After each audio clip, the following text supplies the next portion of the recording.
కలవారి కోడలు కనక Mahalakshmi serial G తెలుగులో మధ్యాహ్నం 2 గంటలకి ప్రేక్షకులని ఎంతగానో అలరిస్తోంది. జయధనుష్, యుక్తా మల్నాడ్ ఈ సీరియల్లో మెయిన్ లీడ్ గా నటిస్తున్నారు. ప్రస్తుతం ఈ సీరియల్లో కథ ప్రేక్షకులకి ఏమాత్రం నచ్చలేదు. సహస్రని విహారి పెళ్లి చేసుకోవడం అభిమానులు జీర్ణించుకోలేకపోయారు. అయితే ఆ పెళ్లిలో ఒక మెలికని పెట్టారు. లక్ష్మి విహారి భార్య అని తెలిసినప్పటికీ కావాలనే విహారిని పెళ్లి చేసుకోవాలని ఒక నాటకం ఆడుతుంది సహస్ర.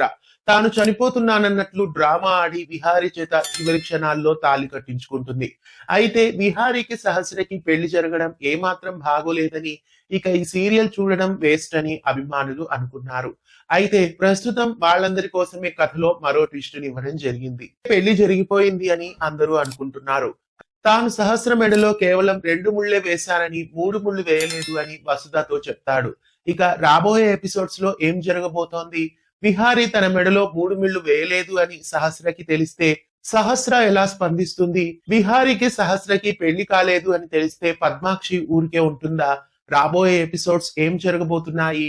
ఇలాంటి ఆసక్తికరమైన ఎపిసోడ్స్ కలవారి కోడలు కనక మహాలక్ష్మి సీరియల్లో ఉండబోతున్నాయి. విహారిని లక్ష్మిని ఒకటి చేస్తే కథ చాలా బాగుంటుంది. చాలా ఎపిసోడ్స్ అయినప్పటికీ ఇద్దరిని దూరంగానే పెడుతున్నారు. సీరియల్ క్లైమాక్స్ వరకు విహారి లక్ష్మిని కలపరేమో అని అనిపిస్తోంది.